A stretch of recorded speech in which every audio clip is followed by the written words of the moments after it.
The North Point service team has a new project, the North Point Community Closet and Pantry.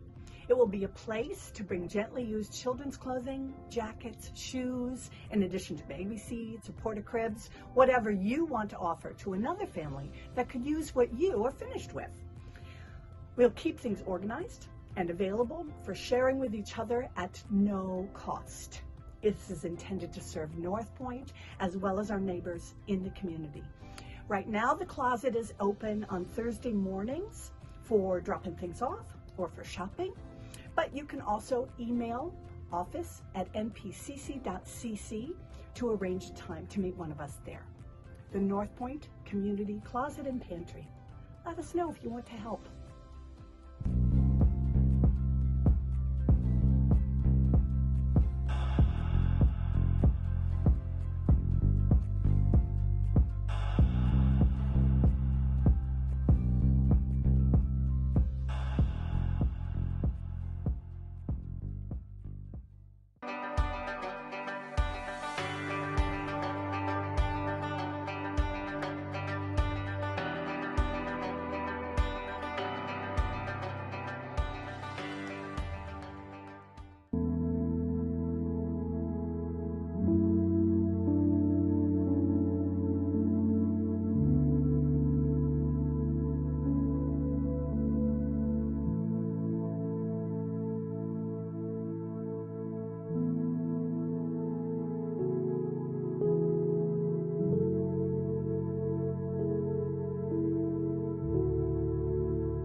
Well, hey, welcome to the weekly online teaching of North Point Christian Church. My name is Mike. I'm the pastor here at North Point in Lewisville, Texas.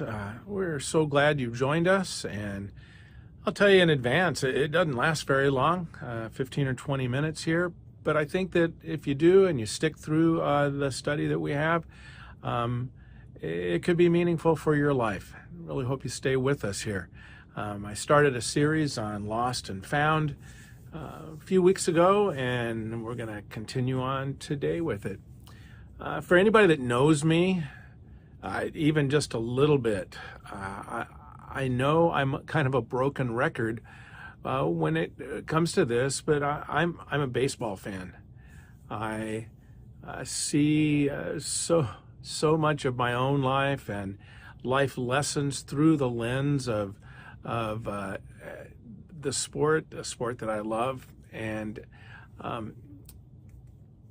I love going. I love to go and watch my grandkids play. If you called me up and said, "Hey, you want to come and watch my grandkids play?" I'd probably show up. I love to watch high school ball players and college and professional. I really love to watch all of it, because I think somehow there's this secret spot for me where when I watch, I'm always learning something that isn't necessarily about baseball, but it becomes about life, and in particular about my life as a follower of Jesus. And I like to pass those things on sometimes. So bear with me if you've never played the game, or if you look at it and you go, it's so boring, I don't want to watch it. You can still learn this lesson from it, I think. When you start playing, and you could substitute other sports, other activities, it all kind of is part of the same lesson. But when you start playing baseball, it's all about trying to learn the concept of the game. Now, there are a lot of details to it. And if you watch little kids play, boy, they are just lost when they first start out. And one of the things they have them do is you learn the game by playing what's called T-ball. And it's just you put up a plastic or a metal tee, a stand that holds the ball on it, and the batters step up to it, and the ball is not thrown at them, it's just right there, and they swing and hit it off of the tee.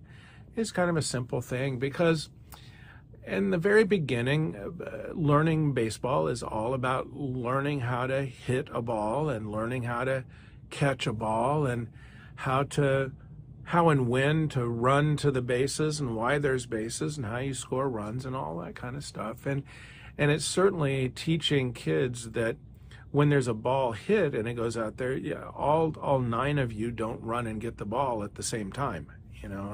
You kind of save the herd ball thing for little kids soccer, I guess. Makes more sense out there to me. But as you go up the ranks in baseball, whether you play it or just like to watch it, you begin to realize there is strategy, and there is nuance to the game. There is depth to the game. There are reasons behind reasons. There are games within games. And if you learn those things, oftentimes the game becomes really, really fun, and the complexities of it challenge you. I don't know if you've ever thought about it this way, but as followers of Jesus, we actually need to learn about salvation. We need to learn about it, because it's one of the biggest and broadest concepts in the Bible. It's foundational to who we are. When I was a T-ball Christian, like when I was a baby Christian, salvation simply meant that I could avoid going to hell, and that I could end up going to heaven when I died. That's sort of what it was about when I was just kind of a T-ball level follower of Jesus. But I didn't stay a T-ball Christian.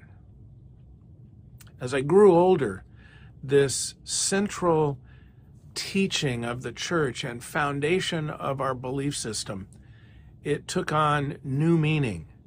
It took on nuance and depth and complexity. It made my faith richer and fuller along the way.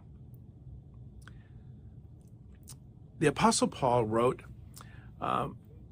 what we now call the book of Philippians. In the New Testament, there are various kinds of books, things that we call books, that are really letters that were written in an earlier day and age. And the book of Philippians, as we call it, is a letter that was sent to young believers in the city of Philippi.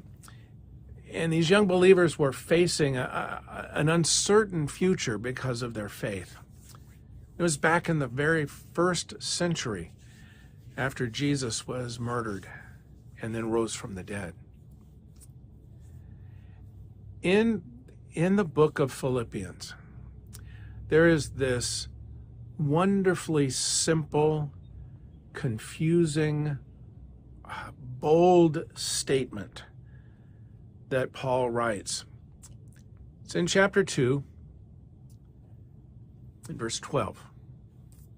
It says this, "Therefore, my dear friends, as you have always obeyed, not only in my presence, but now much more in my absence, continue to work out your salvation with fear and trembling."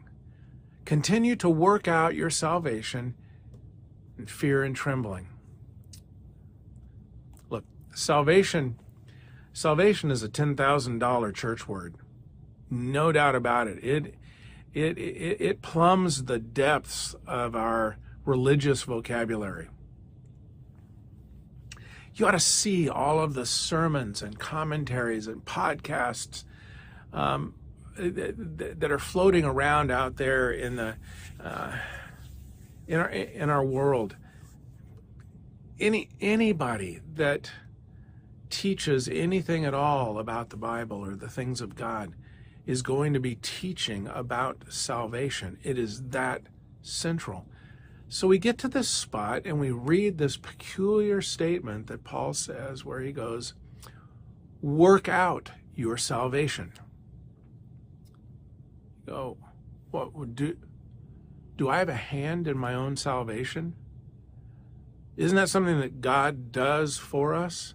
Isn't that something that happened to us when we come to God by faith through Christ? For me, the way I understand this is how I try to understand everything in the Bible, which is to try to see the biggest picture possible.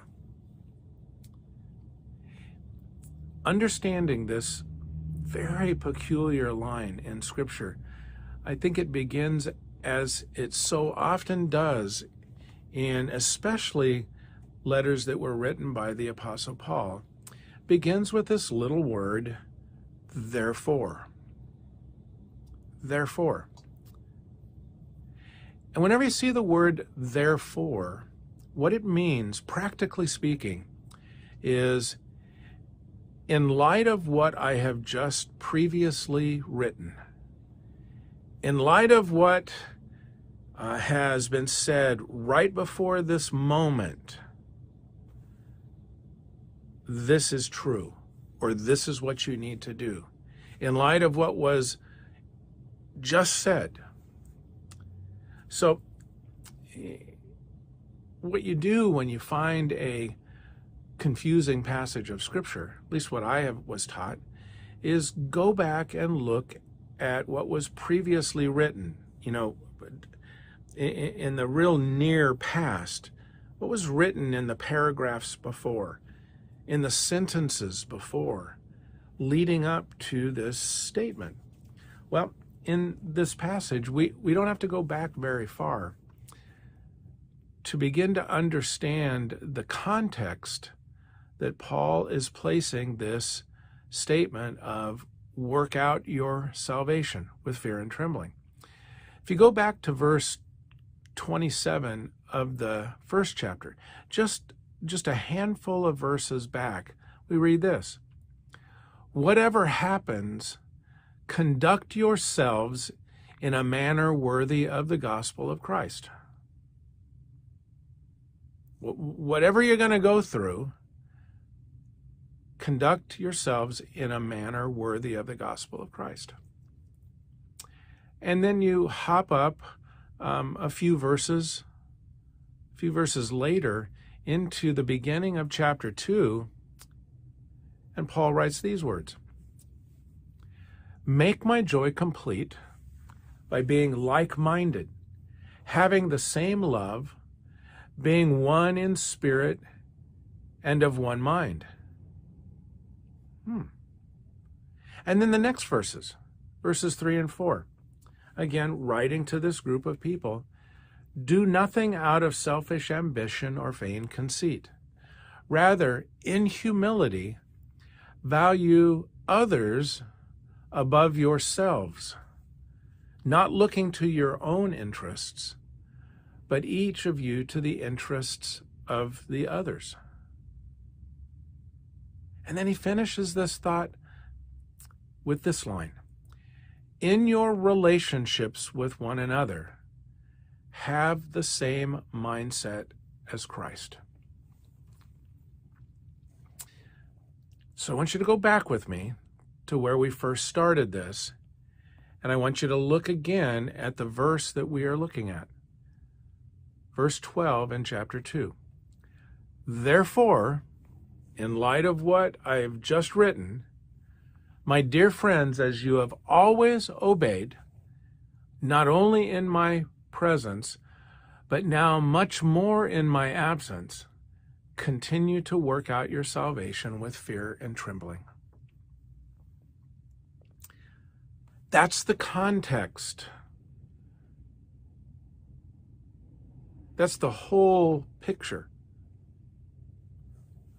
Paul is urging these followers of Jesus who live in Philippi and in the surrounding region, especially when he is not there to help them. He's telling them to be selflessly united. And I think if you miss that context, I think you'll miss the entire point of what Paul is trying to say. He says, work out your salvation. Well, to work out, that word means to bring something to completion, to bring something to fulfillment. When you work it out, you're bringing out everything that it was meant to be, making reality something that has already happened. Let me give you an illustration that any of you that are parents with multiple kids, especially 2 boys, could understand. I have 2 sons. They love each other. They have always loved each other. We taught them to love each other in our home. And growing up, it was so interesting because loving brothers fight. Oh my goodness. Didn't know that. I grew up an only child. I had to learn this on the fly. Man, brothers who love each other can still fight like crazy. And so when my boys would get into fights, one of the things that I would say to them is this, and you've heard this before. I go, look, I am tired of watching this. I'm tired of listening to this. The 2 of you, go into your room and work it out. You ever said that? You 2 who are at each other's necks, go in the room, go over there and work it out. Come back when it's worked out. We use those words, those specific words. And here's the deal. Brothers don't create love, but they are responsible for working it out. Whatever happens, conduct yourselves in a manner worthy of the gospel. I'm going to say something you may have never heard before. Salvation is something done together, at least in the mind of the Apostle Paul, where we learn so much about our faith. When we make salvation a personal thing, a me thing, when we make it about me getting to heaven when I die, we are stuck being T-ball Christians. We're completely missing out on the fullness of what it means to be saved. Look at this. This is so rich. I'm just going to skim the top of this in terms of what it means to be saved, or what it means to have salvation in our life. Just a casual look at the Bible, at the things that have been written about salvation. The word is deep and complex. It means to be made whole, or to be made right with God, to be delivered from sin, to be rescued from the power of the evil one, to be set free from our past, to be redeemed, to be born again, to be given a new life, to be called out of darkness into his light. Salvation means passing from death to life. It means being raised to walk in the newness of life. It means to be filled with his Spirit, brought into the family. It means once I was lost, now I am found. Now I belong. Now I have a home. Now I've been brought into a family. Now I've been grafted into the tree of life. And so much more. You see, salvation isn't dime store. And it is expensive. But right here in this passage, according to Paul, salvation is not worked out in our lives. It has not been made complete in us until we are of one mind and one spirit, and working selflessly together for the good of others with others. There is nothing singular about this passage. Every verb is plural. Every noun is plural. It's about us. It's about we. It's not about you. It's not about me. It's not to an individual. He is telling them they have to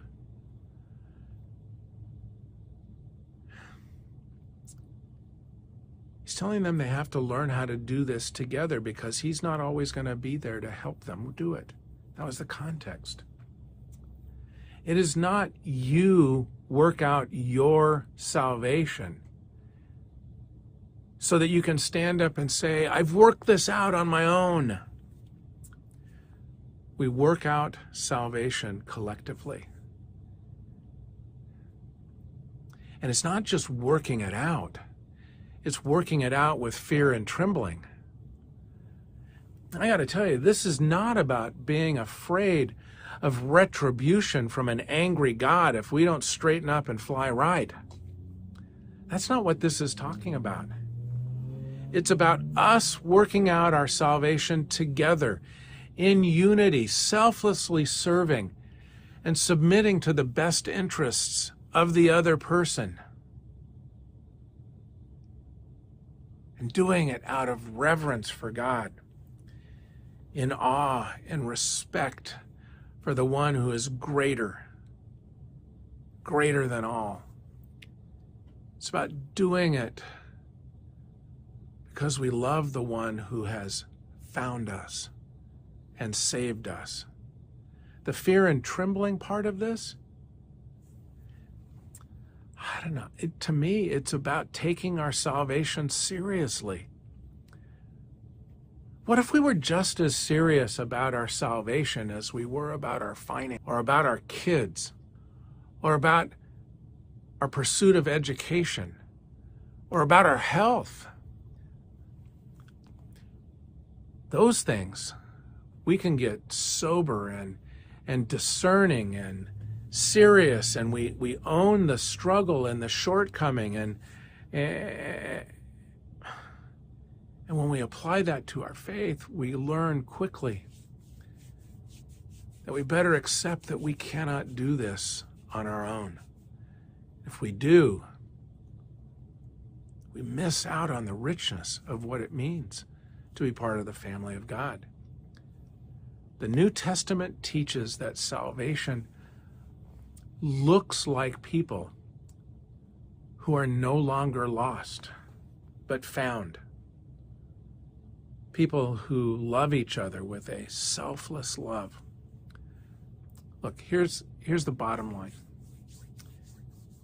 If we are not living that out, then our salvation has not taken full effect. So I ask you this today. Are you ready?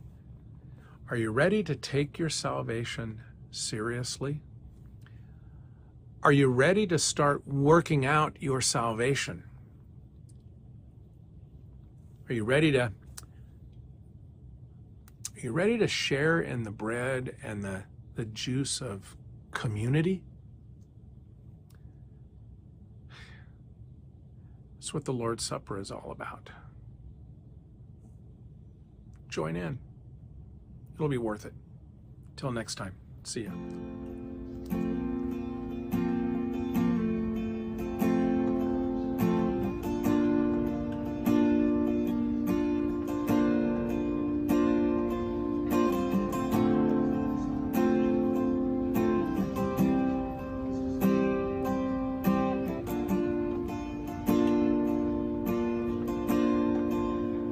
Come in simplicity,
sing.